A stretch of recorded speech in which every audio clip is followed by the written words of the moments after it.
اعوذ باللہ من الشیطان اللعین الرجیم بسم اللہ الرحمن الرحیم الحمد للہ الذی جعلنا من المتمسکین بولایت امیر المؤمنین واولادہ المعصومین صلوات اللہ علیہم اجمعین فقد قال سبحانہ وتعالی فی کتابہ المجید بسم اللہ الرحمن الرحیم لقد من اللہ علی المؤمنین اذ بعث فیہم رسولا من انفسہم یتلو علیہم آیاتہ ویزکیہم ویعلموہم الکتاب والحکمہ وَإِن كَانُوا مِن قَبْلُ لَفِي ضَلَالٍ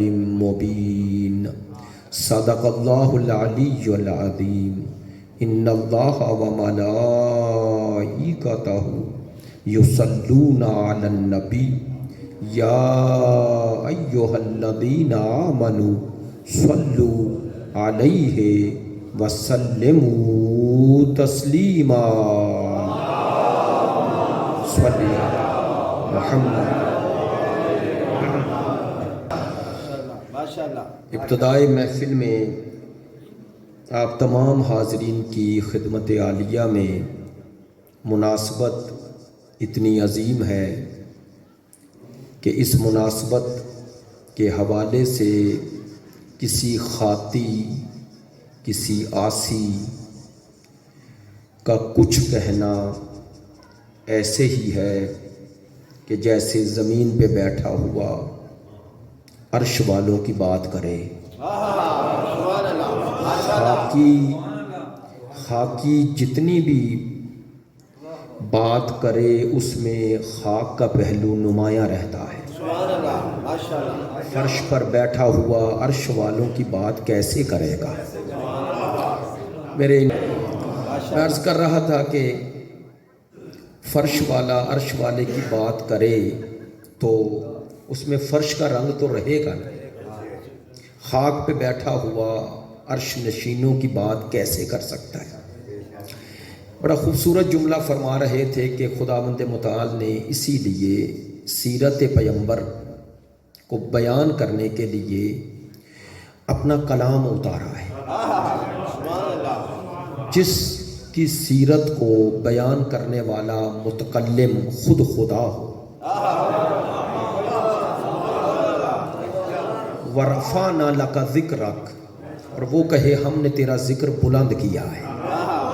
جس کا ذکر وہ بلند کرے، کوئی پست اس کے خاکے بنائے بھی تو وہ خاکی اس نوری کے خاکے کیسے بنائے گا؟ یہ خاکی اس کے خاکے نہیں بنا رہا، یہ خاکی اپنے ناری ہونے کا ثبوت دے رہا۔ ماشاءاللہ متوجہ ہیں، ایک لفظ کی قدر کر رہے ہیں۔ آپ جانتے ہیں کہ نمائندہ خدا کے مقابلے پہ آنے والا ابلیس کان من الجن، جنوں میں سے تھا، اور جن ناری مخلوق ہے نا، ایسا ہی ہے نا، اور من الجنۃ والناس، خدا نے کہا جن، یہ شیطان جنوں اور انسانوں دونوں میں رہے گا، تو جو انسانوں میں بھی شیطان بنے گا حقیقت تو اس کی ناری ہو جائے گی نا، یعنی وہ اس دنیا میں ناری ہے تو وہ اپنے خب سے باطنی کا اظہار کر رہا ہے۔ جو اس چاند کو تھوک رہا ہے، اس چاند کی طرف تھوک رہا ہے، وہ اس کی طرف تھوڑا ہی تھوک رہا ہے، وہ اپنے منہ پہ تھوک آ رہا ہے، ایسا ہی ہے نا۔ تو اس اپنی پستی کا، اس اپنے خب سے باطنی کا، اس اپنی پست فطرت کا ثبوت دے رہا ہے۔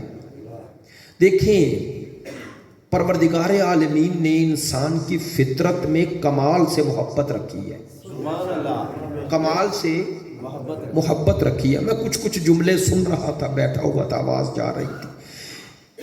کمال سے محبت رکھی ہے۔ انسان عیب سے محبت نہیں کرتا، کمال سے محبت کرتا ہے، ایسا ہی ہے نا جی۔ مثلا مثال دیتا ہوں، آپ کو اگر کوئی شخص کہے مجھے فلاں شخص سے محبت ہے تو آپ کے ذہن میں پہلا جو تاثر آئے گا وہ یہی آئے گا کہ اس میں کوئی کمال ہے، ایسے ہی ہے نا۔ اور اگر خدا نخواستہ وہ کہے کہ میں اس سے اس لیے محبت کرتا ہوں، وہ بزدل ہے۔ اگر کہے میں اس لیے اس سے محبت کرتا ہوں کہ وہ جاہل ہے، اگر اس لیے کہے میں محبت کرتا ہوں وہ بخیل ہے۔ دیکھیں کچھ دوست مسکرا رہے ہیں، کیوں؟ اس لیے مسکرا رہے ہیں کہ جو محبت کا وہ بتا رہا ہے ریزن، سبب، وہ تو محبت کا ریزن ہے ہی نہیں، وہ محبت کا سبب ہے ہی نہیں۔ کیوں نہیں؟ چونکہ جو وہ بتا رہا ہے وہ کمال نہیں، وہ عیب ہے، ایسے ہی ہے نا۔ اچھا چلے بات اور آسان کروں، آسان لفظوں میں، اگر عیب انسان کو اپنی اولاد میں بھی نظر آئے نا، اولاد سے محبت رہتی ہے لیکن اولاد کی عیب سے محبت نہیں ہوتی۔ اگر کسی صاحب کمال باپ کے بیٹے میں عیب ہو تو وہ صاحب کمال باپ اپنے عیب دار بیٹے کا تعارف نہیں کرواتا۔ کاش میری بات پہنچ جائے۔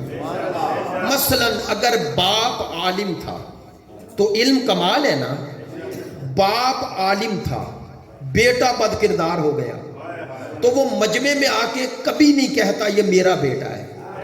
اگر اس کا نقص عیب لوگوں کے سامنے آ جائے تو وہ چھپاتا ہے، لوگوں کے سامنے بتاتا بھی نہیں میرا بیٹا ہے۔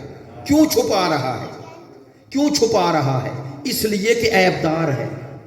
تو عیب کی وجہ سے باپ بھی اسے اپنے تعارف کا ذریعہ نہیں بناتا۔ بھئی توجہ ہے؟ یہ کیوں نہیں کرواتا؟ چونکہ فطرت قبول نہیں کرتی، فطرت قبول نہیں کرتی۔ بیٹے میں بھی عیب ہو تو بیٹا ہونے سے انکار نہیں کرتا، لیکن اس کے عیب کی وجہ سے اس سے محبت نہیں ہوتی، محبت نہیں ہوتی۔ انسان کے اگر 4 بیٹے ہیں تو بیٹا ہونے کے حوالے سے محبت ہوگی، لیکن ایک بات طے ہے، ان 4 میں جو صاحب کمال جتنا ہوگا وہ باپ کی توجہ اتنی جذب کرے گا۔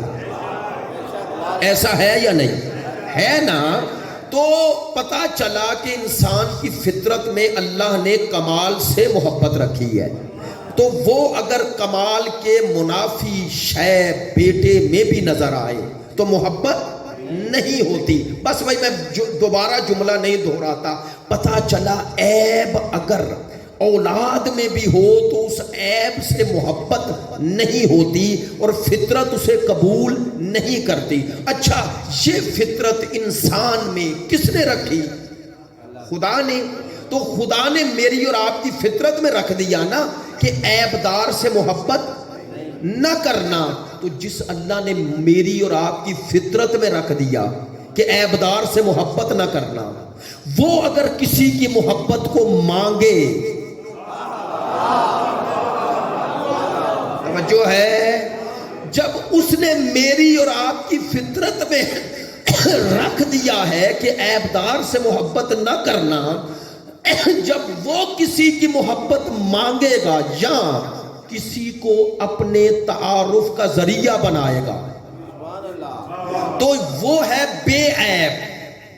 خدا بے عیب ہے، دلیل کیا ہے؟ چلے آسان بات کر رہا ہوں، الحمدللہ رب العالمین۔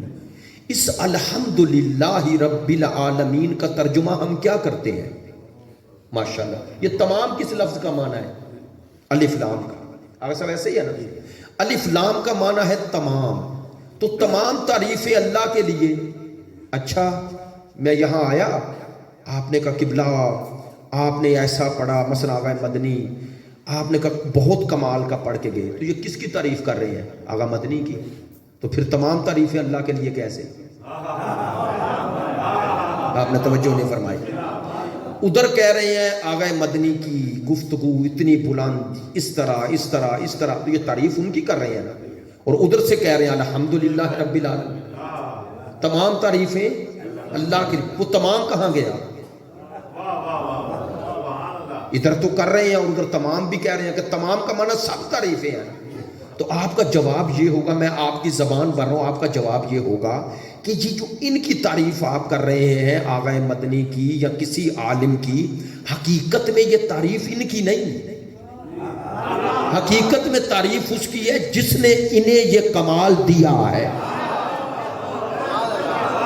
ایسا ہی ہے نا، ایسا ہی ہے، چونکہ سارے کمالات کی بازگشت اس کی طرف ہے، سارے کمالات کی بازگشت اس کی طرف ہے، اس کا معنی ہے کہ وہ ہے کمال مطلق۔ علماء کی اصطلاح میں کہتے ہیں اللہ ہے کمال مطلق۔ مطلق کا معنی ہوتا ہے میم تو یہ لام کاف، مطلق کا معنی ہوتا ہے کہ وہ ہر جہت سے کمال ہے، اس کی ذات میں کسی طرف سے نقص اور عیب میں میرے ساتھ رہیں گے، کوئی عیب کوئی نقص نہیں ہے۔ بے توجہ اب آئیں قرآن مجید کی طرف۔ پروردگار فرما رہا ہے هو الذی بعث فی الامیین رسولا، میں وہ خدا ہوں جس نے رسول بھیجا۔ میری بات پہ توجہ رہے گی تو بات تب آپ تک پہنچے گی۔ اب میں یہاں پر ایک ٹیکنیکل بات کر کے پھر استدلال کروں گا۔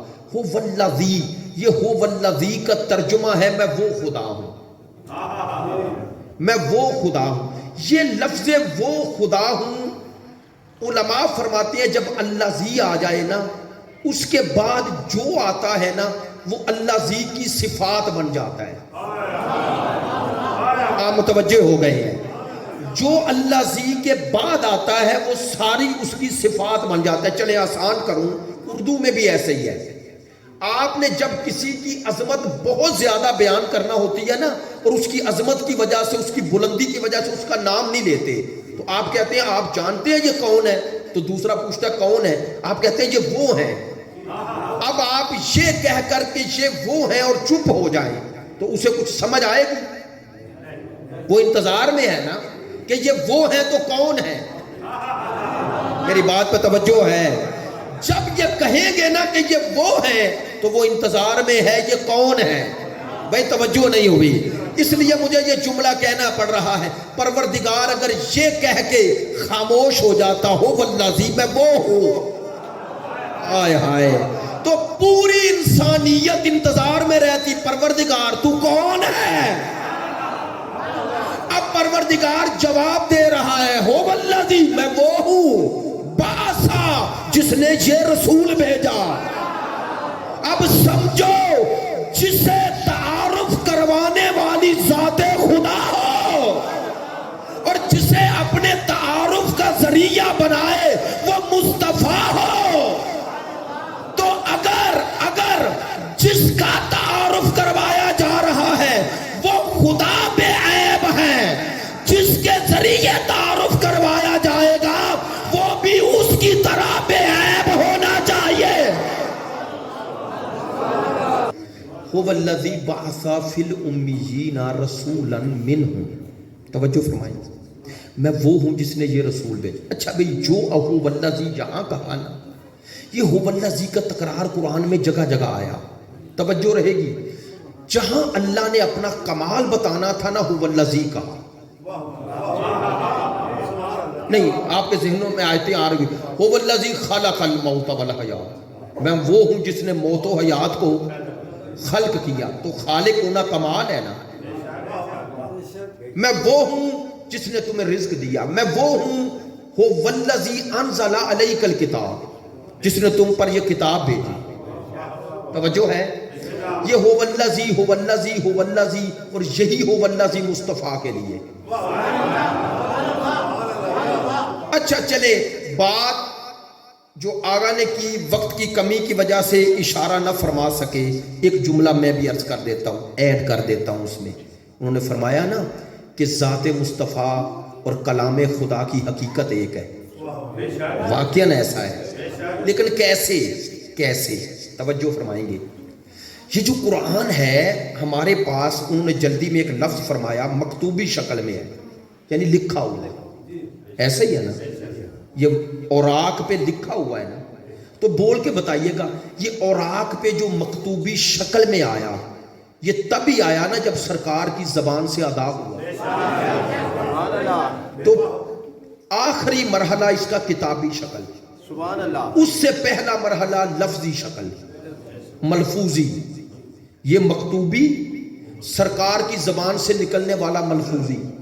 اچھا، سرکار کے پاس جو تھا الفاظ کا ذخیرہ، توجہ، وہ ذہنی. اچھا، یہ تین وجود جو ہے نا، تین وجود، علماء کے نزدیک یہ تین وجود حقیقی نہیں. حقیقی وجود اس سے الگ ہے. یہ لفظی، کتبی، ذہنی، یہ تین وجود حقیقی نہیں. دلیل دے دوں؟ اب میں اکثر یہ دلیل دے چکا ہوں، معذرت چاہتا ہوں. یہ میرے سامنے، اس کو کیا کہتے ہیں جو اس کے اندر ہے؟ میں جان بوجھ کے نام نہیں لے رہا. پانی آپ نے کہا، یہ لفظ پانی ہے، ایسے ہی ہے نا، تلفظ کیا نا پانی. اچھا، ایک آپ نے تلفظ کیا یعنی لفظی کہا وجود پانی، لکھ لیں، مکتوبی ہو گیا. یہ مایا کی شکل آپ کے ذہنوں میں ذرا سوچے آ گئی. یہ تین وجود حقیقی نہیں. دلیل دے دوں؟ آپ رمضان میں لفظ پانی کہیں وضو نہیں ٹوٹے، روزہ نہیں ٹوٹے گا. سوچیں، روزہ لکھیں. جب آپ کے حلق میں یہ مایا ایک گھونٹ بھی چلا جائے اور حلق سے اتر جائے تو روزہ، تو باقی تین سے کیوں نہیں ٹوٹا روزہ؟ چونکہ وہ تینوں وجود حقیقی نہیں تھے. توجہ رہے گی تو بات آپ تک پہنچے گی. وہ تینوں وجود حقیقی نہیں ہے. بس توجہ، وہ تینوں وجود، لفظ پانی، مایا کا سوچنا، ذہنی وجود، لفظی وجود، کتبی وجود، یہ تینوں وجود نہ ہوتے اگر یہ مایا نہ ہوتا. میری بات پہ توجہ ہے. اگر یہ حقیقی وجود نہ ہوتا تو وہ تین وجود، چلے یار آسان کر دیتا ہوں، آپ کسی ایسی شے کو سوچے جسے دیکھا ہی نہیں. سوچ سکتے ہیں؟ نہیں سوچ سکتے. ان آنکھوں سے اس ذہن میں تو وہی آئے گی نا جسے دیکھو گے. وہ جسے خارج میں دیکھتے ہو وہ حقیقی وجود ہوتا ہے. سبحان اللہ. سوچتے ہو، اچھا یہ مایا نہ ہوتا تو اس کا نام پانی نہ رکھتے. سبحان اللہ، ماشاءاللہ. ایسا ہی ہے، پانی نام نہ رکھا ہوتا تو لکھتے نہیں. اچھا، یہ جو تینوں وجود ہے نا، کتبی، لفظی، ذہنی، توجہ بھائی توجہ، ان میں دو وجود جو ہیں لفظی اور کتبی، یہ بدل جاتے ہیں. حقیقی وجود نہیں بدلتا. ماشاءاللہ بات پہنچ گئی. آپ میری بات تک پہنچے ہوئے ہیں، پڑھے لکھے دوست ہیں. آغا مدنی کے ساتھ آپ جیسے بول رہے تھے مجھے اس سے حوصلہ ہوا، اس لیے یہ بات کر رہا ہوں. دیکھیں، یہ جسے میں نے اور آپ نے پانی کہا، آپ ایران چلے جائیں تو وہ اسے کیا کہتے ہیں؟ آب. آپ عربوں میں چلے جائیں تو وہ کہتے ہیں ماء. آپ یورپ چلے جائیں جہاں انگلش بولی جاتی ہے وہ کہتے ہیں واٹر. تو یہ بدل کیا رہا ہے؟ حقیقت یا لفظ؟ تو لفظ بدلتے گئے، حقیقت نہیں بدلی. توجہ نہیں ہے. لفظ بدلتے گئے، حقیقت نہ بدلی. اب توجہ فرمائے، ہر کسی کے ذہن میں اس مایا کا وجود تبھی آئے گا جو اس نے اس مایا کا نام رکھا ہے جب وہ نام لیں گے.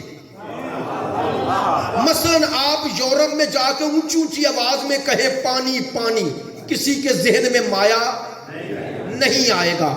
لکھے پانی، اسے سمجھ نہیں آئے گی. مثلا آپ ایران چلے جائیں اور حضرت معصومہ ان کے روزے میں کھڑے ہو کے کسی ایرانی کو بلا کے کہیں پانی، وہ کہے گا کیا مانگ رہے ہو؟ پھر کہا پانی. پھر دیکھا، آپ کی نظر سبیل پہ پڑ گئی، آپ نے کہا پانی، اس نے کہا نہ آب. آپ نے کہا نہیں نہیں پانی، اس نے کہا نہیں آب. اب دونوں جھگڑ رہے ہیں. ایک تیسرے شخص آئے، کہنے لگے کیا ہوا؟ وہ عربی بھی، وہ فارسی بھی جانتے تھے، اردو بھی.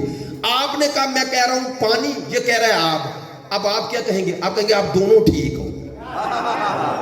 آپ کے لفظ الگ ہیں، حقیقت ایک ہے. آئے آئے توجہ ہے بھائی. میں ایک جملہ کہہ رہا ہوں، جس کی حقیقت تک رسائی ہو وہ لفظوں سے بلند ہو جاتا ہے.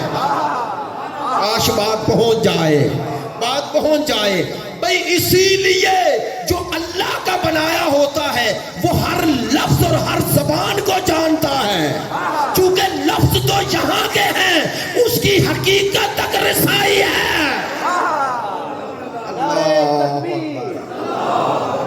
نعرہ رسالت، نعرہ حیدری، آغا صاحب کی صحت و سلامتی کے لیے بآواز بلند صلوات۔ آپ سب کی صحت و سلامتی کے لیے اللہ آپ سب کو اپنے حفظ و امان میں رکھے۔ آپ کی محبتیں ہیں، ذرا توجہ فرمائیں گے۔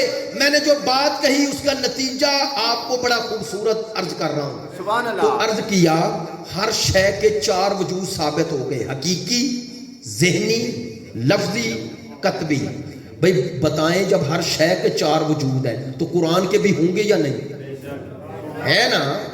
تو امت تک تو 3 وجود پہنچے، ایسا ہی ہے، مکتوبی ہے، لفظی ہے، ذہنی ہے۔ کیسے؟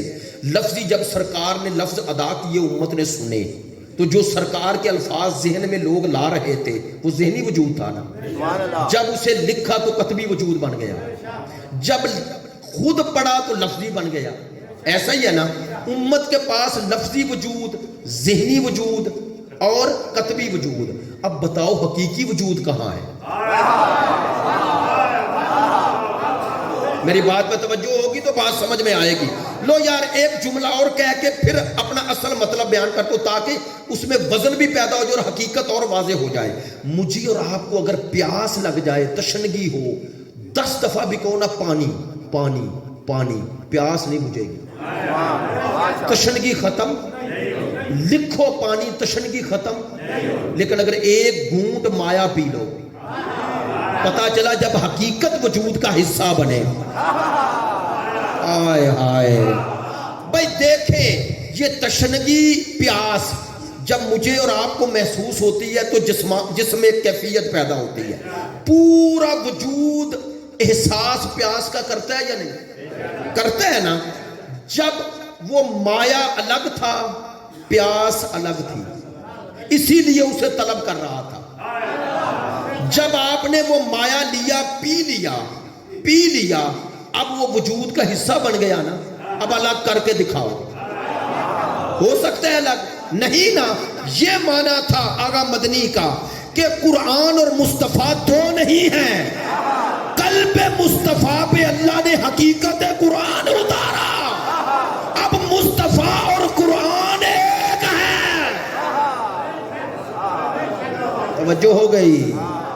اب حقیقت قرآن اور مصطفیٰ الگ الگ نہیں۔ میں ابھی سرپاک میں یہ جملہ عرض کر کے آ رہا ہوں، سکہ ہوتا ہے نا، سکہ، اس کے دیکھنے میں کتنے رخ ہیں؟ 2۔ چیلنج کر رہا ہوں آپ کو، اس کے دونوں رخ جدا کر کے دکھاؤ، ہو سکتے ہیں؟ اچھا جدا کرو گے تو سکہ نہیں رہے گا، جدا کریں گے تو سکہ، کیوں جدا کریں گے تو سکہ نہیں رہے گا؟ چونکہ ایک سے ہی 2 بنے۔ جب انہیں جدا کرنا چاہتے ہو تو وہ ختم ہو جاتے ہیں، جدا نہیں ہوتے۔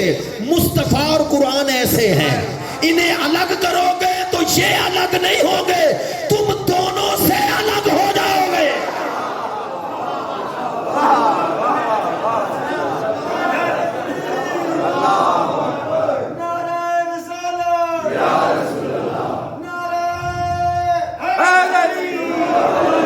توجہ ہے بھئی میری بات پہ؟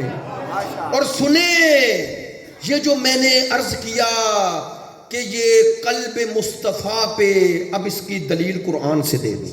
اور الحمدللہ میں شیعہ سنی بھائی دونوں کو مخاطب کر کے عرض کر رہا ہوں، اس حقیقت کو مکتب آل محمد نے جیسے حل کیا کوئی نہ کر سکا۔ سبحان اللہ۔ بے شک۔ مثلا دلیل دیتا ہوں، قرآن میں 2 اصطلاحیں ہیں، ایک ہے نزل الکتاب، زے پر مشدد ہے، ایک ہے انزلہ، انا انزلناہ فی لیلۃ القدر۔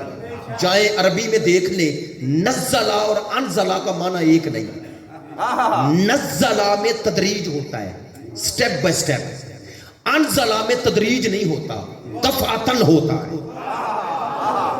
اللہ نے فرمایا انا انزلناہ فی لیلۃ القدر، ہم نے لیلۃ القدر میں انزلہ ایک دفعہ نازل کیا۔ اچھا لیلۃ القدر میں انزلہ اور باقی زندگی میں نزلہ، تو فرق کیا ہے دونوں میں؟ سنیں ہمارے علماء. اب ایک انشاءاللہ کہ شب قدر میں کبھی آیا تو پوری حقیقت شب قدر میں عرض کروں گا، لیکن اشارہ کر رہا ہوں. یہ انزلہ علماء فرماتے ہیں، ائمہ کی روایات ہیں کہ جو شب قدر میں قلب سے مراد یہ قلب نہیں، حقیقت مصطفیٰ، اس حقیقت مصطفیٰ پہ ایک شب میں الفاظ نہیں اترے، حقائق اترے. اور سنیے یہ راز نہ کھلتا کہ یہ ایک شب میں جو قلب مصطفیٰ پہ انزلہ لفظ نازل ہوا، کیسے نازل ہوا. باتیں اب میں نے مشکل خود ہی کر لی، لیکن کر اس لیے لی کہ آپ مشکل سن رہے تھے تو میں نے بھی مشکل کر لی. توجہ فرمائیں گے. تو نازل کا معنی کیا ہے؟ توجہ فرمائیں گے. آپ کہیں گے نازل کا معنی جو اوپر سے نیچے آئے، ایسا ہی ہے. سنیں، امیر المومنین سے پوچھا گیا کہ قرآن کے نازل ہونے کا معنی کیا ہے؟ مولا نے فرمایا قرآن کے نازل ہونے کا معنی بارش کی طرح نہیں. اچھا، اب مجھے ذرا وضاحت عرض کر دیتا ہوں. 2 معصوموں سے روایت ہے، یہ ہے مقام مصطفیٰ بزبان ائمہ. روایتی جشن نہیں پڑھ رہا ہے، انشاءاللہ آپ متوجہ ہیں. یہ نازل ہونے کا معنی بارش کی طرح نہیں. اب بارش کا نزول کیسے ہوتا ہے؟ اب مجھے ایک ٹرم استعمال کرنی ہوگی، تجافی. بارش کا نزول ہے تجافی کی شکل میں. تجافی نکلا ہے جوف سے، جیم واو فی. جوف کا معنی ہوتا ہے خالی ہونا. اب عرض کرتا ہوں، بارش کا جو نزول ہے نا یہ تجافی کی شکل میں ہے. کیا معنی؟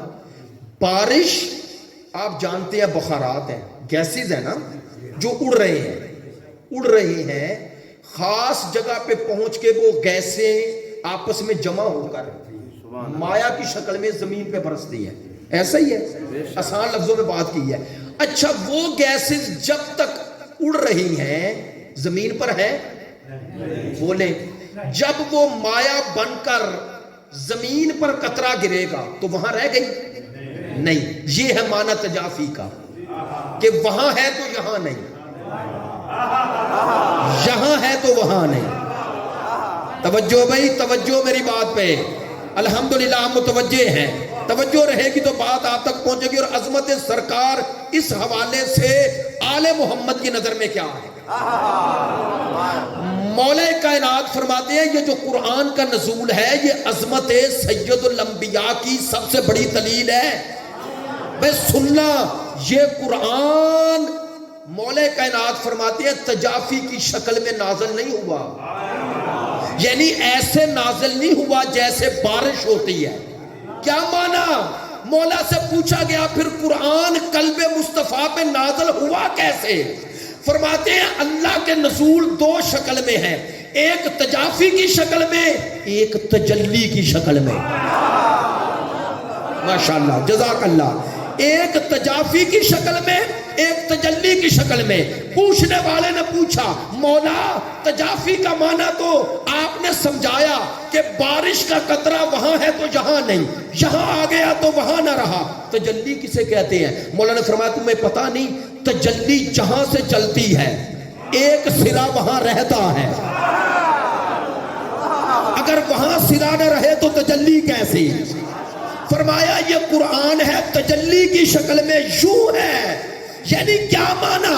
فرمایا یہ تجلی ایسے ہے، اس کا ایک سرا وہ عرش اولا ہے، لوح محفوظ ہے، اور دوسرا سرا قلب مصطفیٰ ہے. حبل ممدود من السماء الى الارض. سرکار فرماتے ہیں قرآن ایک ایسی رسی کی شکل میں ہے جس کا ایک سرا وہاں ہے، دوسرا سرا یہاں ہے. وہاں سے جب قرآن چلتا ہے تو نور ہے. یہ جو عربی میں لفظوں کی شکل میں آتا ہے یہ ہمارے لیے ہے، سرکار کے لیے نہیں ہے. آئے ہائے ہائے. اب توجہ فرمائی، اِنَّ جَعَلْنَاهُ قُرْآنًا عَرَبِيًّا، ہم نے اس قرآن کو عربی میں قرار دیا. تاکہ تمہارے لیے آسان ہو جائے. بھائی توجہ نہیں ہے. ابھی اشارہ ہوا نا لا یمسہ الا المطہرون. اس قرآن حقیقی کو مس نہیں کر سکتے. کون؟ سوائے مطہرون کے. ان مطہرون کو مس لا یعلمہ نہیں کہا کہ اس کا علم نہیں رکھتے. علم اور ہوتا ہے، مس کرنا اور ہوتا ہے. علم نام ہے معلومات کا آپ کے پاس آ جانا، مس ہوتا ہے اس کی حقیقت تک پہنچنا. آئے ہائے نہیں، توجہ فرمائیں گے، میری بات ضائع نہ ہو. جو میں نے آپ کے لیے اتنا وہ کہتے ہیں نا تمہید کے ساتھ لایا ہوں، اس بات کا نتیجہ دے کے زحمت آپ کی سمیٹ رہا ہوں. توجہ فرمائیں گے میری بات پہ. جو میں کہنا چاہ رہا ہوں، قلب مصطفیٰ پہ حقیقت قرآن اترا. ایسا ہی ہے، وہ حقیقت قرآن ہے تجلی. اس تجلی کو ہر کوئی نہیں دیکھتا، اور اس تجلی کو برداشت کرنے کی طاقت بھی ہر کسی میں نہیں. یہ ہے وہ تجلی جس کے بارے میں خدا فرماتا ہے اگر میں اس قرآن کو پہاڑ پہ نازل کرتا تو ریزہ ریزہ ہو جاتا. بھئی توجہ نہیں ہے. اب کہہ دوں جملہ، جو قرآن کے نزول کو برداشت کرنے کی طاقت پہاڑ میں نہیں، وہ قلب مصطفیٰ میں ہے. وہ سوچو جس کا قلب اتنا مضبوط ہو اس کا دماغ کمزور نہیں ہوگا.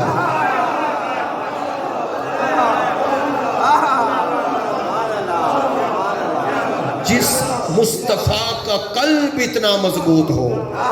توجہ ہے. اچھا چلیں توجہ فرمائیں گے. قرآن کے 4 وجود، 4 حقیقی، لفظی، کتبی، ذہنی.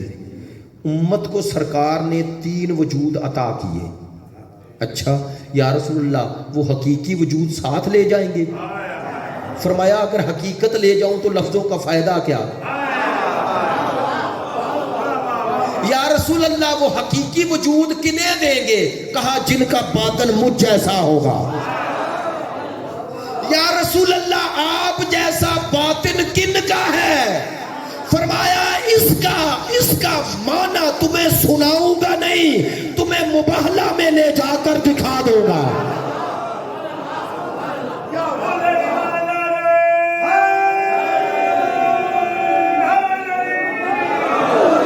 اچھا یار میں نے اپنے موضوع سے ہٹنے کے لیے یہ جملہ نہیں کہا، معذرت چاہتا ہوں. ایک جملہ ضرور کہہ رہا ہوں. یہ جو حدیث ہے نا اس کا معنی اس طرح ہی سمجھا کریں. توجہ فرمایا کریں. علی مال قرآن والقرآن مالی.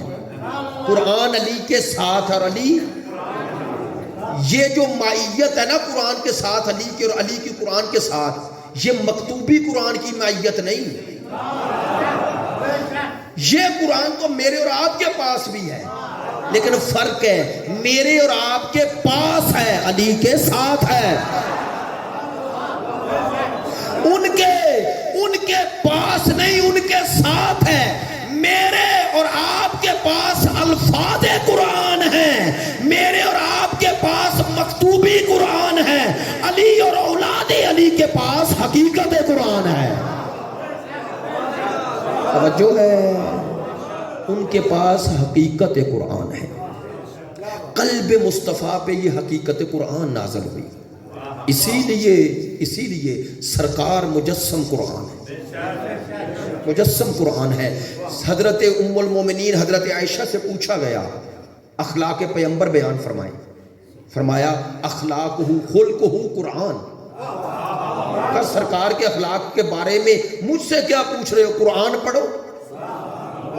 توجہ نہیں ہے. قرآن پڑھو تمہیں سمجھ آ جائے گی. اچھا پتا چلا جو کچھ قرآن میں ہے وہ سرکار کے وجود میں نظر آئے گا. جو محاسن جو اخلاق حسنہ کا اعلیٰ ترین نمونہ ہونا چاہیے وہ سرکار ہیں. سرکار ہیں. اور واقعاً جو خاتم النبیین ہو، خاتم الرسل ہو، پروردگار عالمین. اب میرے سامنے اتنے پہلو ہیں، واللہ ایسے ہی نہیں کہہ رہا کہ طالب علم ہوں، اتنے پہلو ہیں ان کی طرف جانا نہیں چاہتا. مثلا یہ چھوٹی سی آیت ہے، چھوٹی سی آیت سورہ انبیاء کی، وَمَا أَرْسَلْنَاكَ إِلَّا رَحْمَةً لِلْعَالَمِينَ۔ اس چھوٹی سی آیت میں اگر ہم غور و فکر کر لیں، خدا کی قسم سرکار کی عظمتوں کی انتہا ہے۔ میں ایسے نہیں کہہ رہا، ایسے نہیں کہہ رہا، ایسے نہیں کہہ رہا۔ آج میں نے معذرت چاہتا ہوں عرض کیا سرپاک میں، مثلا خداوند متعال نے کلام مقدس میں اپنی جس صفت کا سب سے زیادہ تکرار کیا وہ صفت رحمت ہے۔ مثلا بسم اللہ الرحمن الرحیم، اس میں دو صفات اللہ کی ذکر ہو رہی ہیں نا، رحمان رحیم۔ یہ رحمان اور رحیم دونوں رحمت سے نکلا ہے نا، اس کا روٹ ورڈ تو رحمت ہی ہے نا، رحمان رحیم۔ تو بسم اللہ الرحمن الرحیم قرآن مجید میں 114 مرتبہ، 113 مرتبہ تو آئی سوروں پر، ایک مرتبہ درمیان میں، تو 114 مرتبہ، اور ہر آیت میں 2 دفعہ تکرار، توجہ ہے، 2 دفعہ تکرار، تو 114 جمع 114 228 مرتبہ ہو گیا۔ تو اللہ نے اتنا کسی اور اپنی صفت کا تکرار کیا ہے؟ بولیں تو صحیح، نہیں کیا۔ یا اللہ تو اور صفات بھی تو رکھتا ہے، سب میں یہ صفت کا تکرار کیوں؟ توجہ ہے؟ لے بھائی، اس کی حکمت میرے اور آپ کے امام نے بیان فرمائی۔ امام فرماتے ہیں اللہ نے اپنے رحمان و رحیم ہونے کا تکرار اس لیے زیادہ کیا تاکہ تمہیں پتہ چل جائے یہ پوری کائنات اس کے غضب کا جلوہ نہیں، رحمت کا جلوہ ہے۔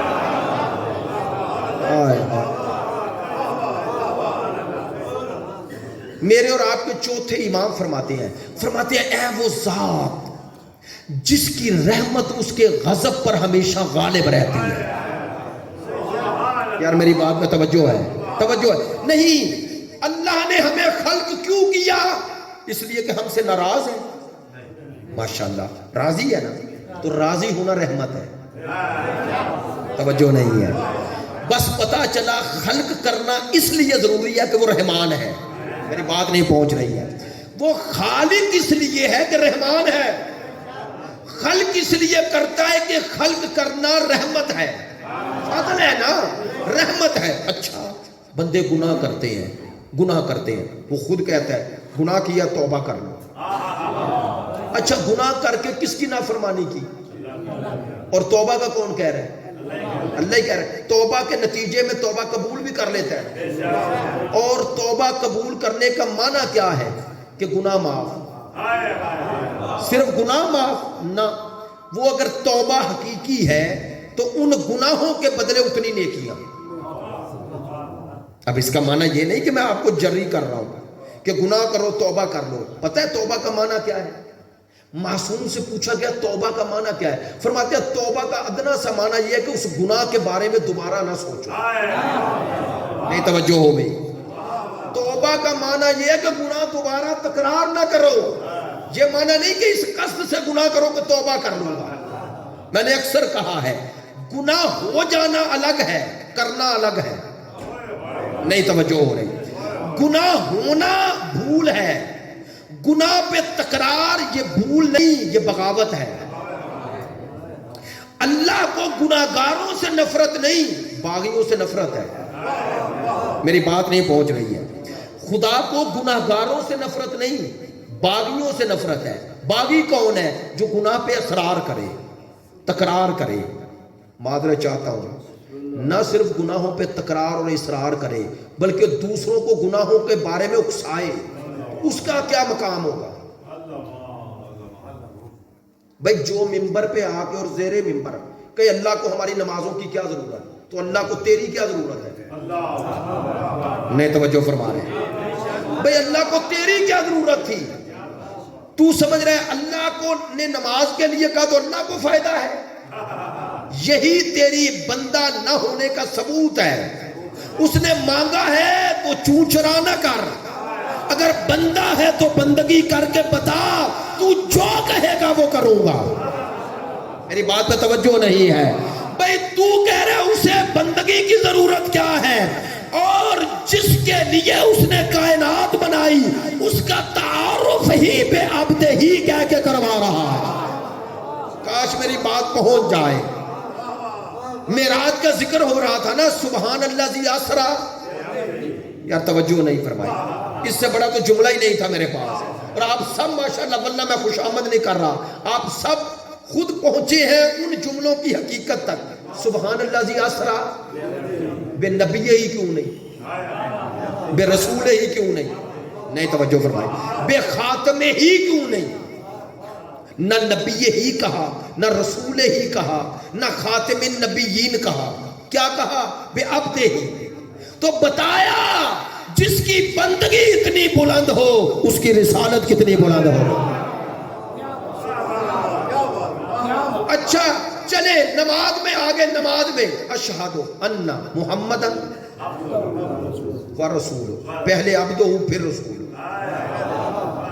چلے ایک دقیق سا جملہ ہے، علماء فرماتے ہیں عبدہو، یہ عبدہو جو ہو کہہ رہے ہیں نا، اللہ کی طرف نسبت دے رہے ہیں. ہو اس کا بندہ ہے. توجہ نہیں ہے، اس کا معنی بتاؤں، عرض کروں. کہتے ہیں کہ ہم سب اللہ کے بندے تو ہیں، لیکن ہم بندے ہیں نسبی. ایک طرف سے بندے ہیں، ایک طرف سے ممکن ہے اس کی بندگی سے نکلے ہوئے ہوں. جو کامل و اکمل ہر جہت سے اس کی بندگی میں کامل و اکمل ہے وہ صرف مصطفیٰ ہے. جو عبدہو کی منزل پہ ہے، بے عبدہی عبدہو. اچھا اسی لیے جو اس کا پروردہ ہے نا، وہ سب سے بڑی اپنی عزت کیا سمجھتا ہے؟ الہی، امیر المومنین فرماتے ہیں الہی کفا بی فخرن ان تکون علی ربا وکفا بی عزن ان اکون لک عبدا. مجھ علی کی عزت کے لیے اتنا ہی کافی ہے تیرا بندہ ہو. نہیں، یہاں میں ایک جملہ عرض کیا کرتا ہوں، میرے مولا نے کہا میری عزت کے لیے اتنا ہی کافی ہے کہ میں تیرا. آپ نے توجہ فرمائی ہے، لیکن مجھے وضاحت کی ضرورت پڑے گی. میری عزت کے لیے اتنا ہی کافی ہے کہ میں تیرا. عزت کے ساتھ بندگی کا ذکر کیا؟ نہیں، عزت کے ساتھ بندگی کا ذکر. بندگی میں سب سے بڑا، بندگی میں عبادت میں سب سے بڑا رکن عبادت کیا ہے؟ سجدہ. اصل سجدے میں انسان کرتا کیا ہے؟ اپنی پیشانی، دونوں ہاتھ، سب کچھ زمین پہ رکھ دیتا ہے. تو اصطلاحاً کہا جائے تو انسان نے سب کچھ زمین پہ رکھا، اور اللہ کو یہ سب سے زیادہ پیارا. نہیں توجہ فرمائی. لو بھائی، انسان اس کی اطاعت میں سب کچھ زمین پہ رکھ رہا ہے. یہ ہے بندگی کا کمال. یہ بندگی میں انتہا پہ چلا گیا اور اس نے اس بندگی کو معراج پہ پہنچا دیا. نہیں، یوں سمجھے، فرعون خدا بنا تو اللہ نے اسے دریائے نیل میں غرق کر دیا. اچھا بول کے بتائیے گا، معذرت، جو سارت کی معذرت، کہ دریائے نیل میں غرق کرنا زمین سے بھی پستی میں گرانا ہے. نہر زمین کی سطح سے نیچے بہتی ہے، ایسے ہی ہے نا. تو اللہ نے دریا میں غرق کیا تو ظاہری طور پر زمین کی سطح سے بھی نیچے گرا دیا نا. آپ نے توجہ نہیں فرمائی. جو خدا بنا اسے پستیوں کی انتہا پہ پھینک دیا، جو بندہ بنا اسے سدرۃ المنتہا سے بھی آگے لے گیا.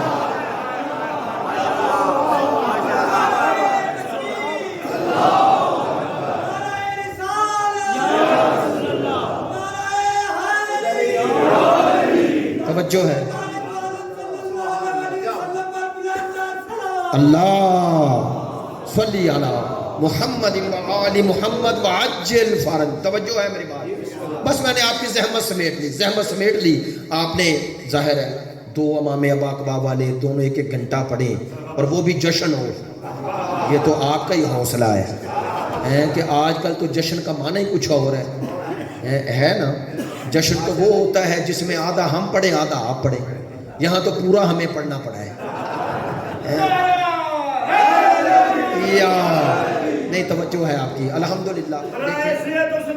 علماء حق کا بلند کر صلوات. صلی اللہ. نہیں، میرا مقصود و منظور یہ تھا کہ جشن کا معنی عموماً، چلے یہ بات اگر آ گئی ہے تو کر دوں، جشن کا معنی ہم نے جو سمجھ لیا ہے اور جو رائج کیا جا رہا ہے معذرت کے ساتھ، ہم اپنی خوشی اپنے گھر میں کریں نا، مثلاً اپنے بیٹے بیٹی بھائی کسی کا فنکشن شادی کریں، ہم اپنے گھر میں بھی اپنی خوشی کریں نا، اس خوشی کو بھی ہم اپنی مرضی سے نہیں کر سکتے. یہ ہم نے غلط نظریہ بنا لیا.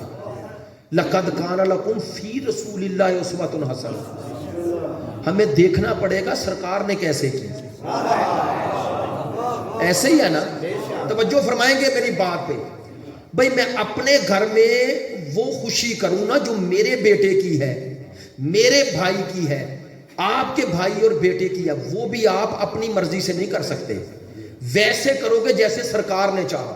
تو معذرت، جب میں اپنے گھر میں اپنی خوشی اپنی مرضی سے نہیں کر سکتا، مجھے سرکار کو دیکھنا ہے. اور اگر سرکار کے نام پہ خوشی کروں، نہیں توجہ فرما رہے ہیں، اگر میں ان کے نام پہ خوشی کروں اور کروں ویسے جیسے میرا دل چاہتا ہے، نہیں توجہ ہو رہی، میں نام ان کا لوں اور کروں وہ جو میرا دل چاہتا ہے، تو وہ میری خوشی ہوگی، ان کی نہیں. میری بات میں توجہ نہیں ہے. مجھے کل ہی ویڈیو ایک پہنچی ہے کہ پتہ نہیں کس جگہ ہے، تو غیر اخلاقی حرکتیں ہو رہی ہیں. ابھی ظاہر ہے میلاد النبی، اور اس حوالے سے اب میں ممبر پہ کہہ رہا ہوں اہل سنت دوستوں سے برادران سے معذرت چاہ کر کہ اب میلاد النبی چونکہ شیعوں میں اتنا رائج نہیں تو کم باہر چیزیں آتی ہیں. وہ 13 رجب پہ زیادہ آ جاتی ہیں، 3 شعبان پہ زیادہ آ جاتی ہیں. البتہ خامی دونوں میں ہے. اہل سنت میلاد النبی جس شوق سے مناتے ہیں، آپ اس شوق سے یہ نہیں مناتے. آپ جس شوق سے 13 رجب مناتے ہیں وہ نہیں مناتے. ہے تو ایسا ہی نا. 3 شعبان وہ نہیں مناتے. آپ کو تو نہیں پتہ چلتا اہل سنت کو، تو ایسے ہی ہے نا. تو اگر ہم نے یہ شخصیات کو بانٹ لیا تو پھر ایسے ہی ہوگا. میری بات پہ توجہ نہیں. یہ سرکار کے وجود کے جلوے ہیں، یہ باقی بھی سرکار کے وجود کے جلوے ہیں. اب آپ سے بھی ایک جملہ کہہ رہا ہوں، مولا کائنات کا ذکر بھی ادھورا ہے جب تک اس کا ذکر نہ ہو جس کا ذکر علی کو پسند ہے.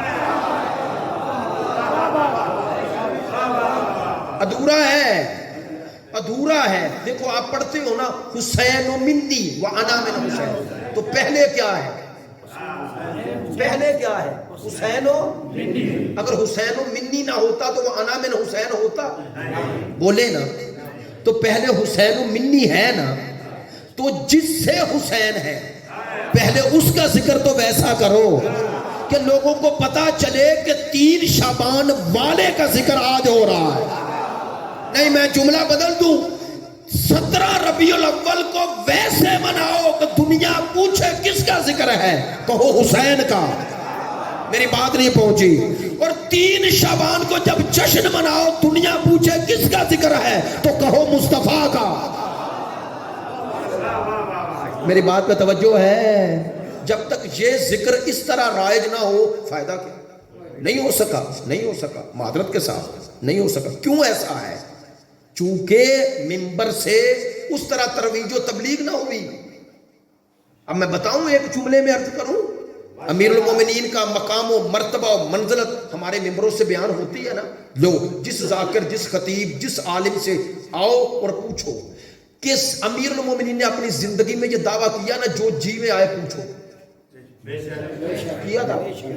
اچھا امیر المومنین نے جب یہ دعویٰ کیا تو لوگوں نے پوچھا نا کہ آپ نے یہ علم کہاں سے لیا؟ پوچھا نا.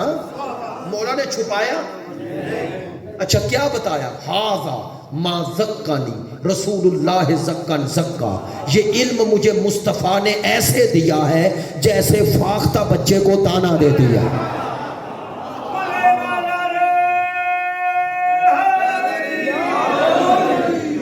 میں اس کی تشریح نہیں کرتا، ایک جملہ کہہ دیا دوسرا کہتا ہوں. میرے برادر بھی موجود ہیں، آپ بھی موجود ہیں.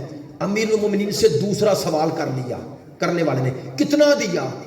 فرمانے لگے تجھے کیسے بتاؤں.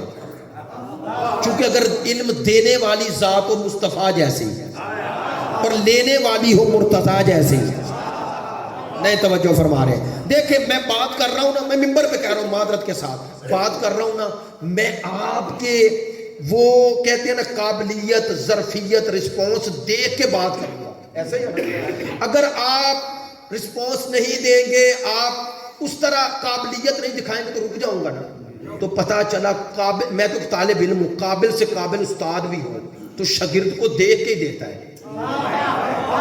نہیں توجہ فرما رہے۔ لیکن اگر علم دینے والی ذات وہ ہو جو مظہر علم خدا ہے، آئے آئے، اور لینے والی ذات وہ ہو جسے اللہ نے نفس مصطفیٰ بنایا ہے۔ اب پوچھنے والے کا سوال بڑا خوبصورت تھا، یا علی مصطفیٰ نے کتنا دیا؟ فرمانے لگے تجھے بتانا سمجھانا مشکل ہے، لیکن چلو تمثیل سے بتا دیتا ہوں۔ اللہ اکبر، آخری جملے زحمت ختم، یہ ہے مقام مصطفیٰ پہ زبان مرتضیٰ۔ کہنے لگے تجھے تمثیل سے ایک معنی بتاتا ہوں، کیسے؟ کہنے لگے میرے لیے سرکار نے ایک در کھولا، میں نے ایک سے 1000 کھول دیے۔ الحمدللہ آپ پہنچ گئے۔ میں صرف ایک جملہ ایڈ کر دیتا ہوں، آپ نے میری بات کی تائید فرمائی اور پہنچ گئے۔ اس میں مولا نے اپنی فضیلت نہیں بتائی، کیوں؟ کیا فرمایا کہ سرکار نے میرے لیے ایک در کھولا اور میں نے ایک سے 1000 کھولے۔ مثلا یہ ہے نا میرے پاس فون، یہ ایک ہے نا، اسے کہے 2 کرو تو نہیں ہوتے، ہے یہ 2 تب ہوں گے جب اس میں 2 ہونے کی گنجائش ہو، ایسا ہی ہے نا، بات نہیں پہنچی۔ یہ 2 تب ہوں گے جب اس میں 2 ہونے کی گنجائش ہو۔ تو امیر المومنین فرماتے ہیں کہ میں نے ایک سے کتنے کھولے؟ 1000، تو ایک میں 1000 تھے نا، آپ نے توجہ نہیں فرمائی بھائی، ایک میں 1000 تھے تو اسی لیے کھولے نا، بس۔ فرمایا فرق اتنا ہے جب لینے والے تم جیسے ہو اور دینے والا علی جیسا ہو تو 1000 کھولنے پڑتے ہیں، لیکن اگر لینے والا مجھ جیسا ہو، دینے والا مصطفیٰ جیسا ہو تو 1000 نہیں دیتے، 1000 ایک میں بند کر کے دے دیتے ہیں۔ میں اتنا کامل، اتنا اکمل شاگرد ہوں، جیسے مصطفیٰ نے دیا میں نے ویسے لیا۔ سرکار کی سیرت، سرکار کی صورت، سرکار کا کمال، سرکار کا جمال، سرکار کے افکار، سرکار کا کردار، ہر ایک انکا لعلی خلق عظیم۔ ہائے ہائے ہائے، میرے مولا نے کیا فرمایا؟ پوری زندگی میں علی نے ایک دفعہ صرف کہا، ایک دفعہ آیا شخص کہنے لگا صفات و کمالات مصطفیٰ بیان کرو، یا علی صفات و کمالات مصطفیٰ بیان کریں۔ کہا کیسے کروں؟ علی کی زبان سے سن رہا ہے پہلی دفعہ، کیسے کروں؟ کہنے لگا یا علی آپ کہہ رہے ہیں؟ کہنے لگا چونکہ تو نے پوچھا اس ذات کے بارے میں۔ مولا کیسے؟ فرمانے لگا اچھا اب تمہیں ادھورا اور تشنا نہیں چھوڑوں گا۔ مولا نے فرمایا اچھا اس دنیا کی نعمتیں شمار کرو۔ کہنے لگا یا علی کیسے شمار کروں؟ فرمایا جنہیں تم شمار نہیں کرتے، پتہ ہے اللہ کیا کہتا ہے؟ متاع قلیل۔ فرمایا جب تم قلیل شمار نہ کر سکے میں عظیم شمار کیسے کروں؟ جسے اس نے عظیم کہا ہے وہ شمار کیسے کروں؟ عزیزان محترم، بس آپ کی زحمت ختم کر رہا ہوں، 1 گھنٹہ 5 منٹ ہو گئے۔ اب میں نے کہا مدنی صاحب سے 5 منٹ آگے چلے جائیں، وہیں نانا کھڑے رہے، اس لیے توجہ فرمایا۔ آخری جملہ کہہ رہا ہوں، سرکار سوال ہوتا ہے نا، آپ نے علماء سے بھی سنا ہوگا، سرکار دو عالم، نبیوں کے نبی، اور اعلان رسالت 40 سال بعد ہے نا، سوال تو ہے، جو نبیوں کے نبی 40 سال بعد، اور جو اس کے صدقے میں نبی بنا وہ 3 دن کا، وہ 3 دن کے اعلان کر رہے ہیں، انی عبداللہ آتانی الکتاب وجعلنی نبی۔ تو سوال ہے کیوں؟ سنیے گا معذرت کے ساتھ، توجہ فرمائیں گے۔ ایک ہی جملہ کہتا ہوں، میں نے سرپاک میں بھی کچھ دوست یہاں موجود ہیں، ان سے معذرت کے ساتھ، عزیزان محترم، یہ جو ہم کہتے ہیں نا 40 سال کے بعد اعلان نبوت، معذرت، علامہ نقن فرماتے ہیں سرکار نے 40 سال بھی تبلیغ ہی کی ہے، فرق اتنا ہے 40 سال کردار کا کلمہ پڑھوایا اور 23 سال رسالت کا کلمہ پڑھوایا 40 سال کردار کا کلمہ پڑھوایا اور یہ کردار کا کلمہ کیسے پڑھوایا؟ کہا بتاؤ مجھے رسول مانتے ہو؟ انہوں نے کہا نہیں۔ صادق مانتے ہو؟ کہنے لگے ہاں۔ امین مانتے ہو؟ کہنے لگے ہاں۔ تو سرکار نے کہا مجھے صادق اور امین مانو، رسالت ہے میرا منصب۔ تو بتایا میں کردار کے زور پہ منصب منواؤں گا، منصب کے زور پہ کردار نہیں بناؤں گا۔ میری بات نہیں پہنچی ہے؟ تو بس سرکار نے بتا دیا کہ کائنات میں تمہارے سامنے لیڈر آتے ہیں، پھر ان کے حالات زندگی پہ کتابیں لکھ لکھ کے جھوٹ سچ ملایا جاتا ہے، اور لوگ قصے کہانیاں بنا بنا کے انہیں وہ بناتے ہیں جو وہ نہیں ہوتے۔ سرکار نے فرمایا میں قیامت تک کے لیے تمہیں ایک ایسا لاہ عمل دے کے جا رہا ہوں کہ قیامت تک تم سر اٹھا کے میرا کلمہ پڑھو، کہ جب بھی کوئی پوچھے مصطفیٰ کیسے تھے تو کہنا ہم سے نہ پوچھو، ہم تو کلمہ پڑھ کے مان رہے ہیں، ان سے پوچھو جنہوں نے کلمہ نہیں پڑھا۔ وہ بھی اسے صادق اور امین مان رہے تھے۔ اب سرکار کے بعد سرکار کے اس منصب کے وارث بھی انہیں ہی ماننا جو سرکار کی طرح صادق نظر آئے۔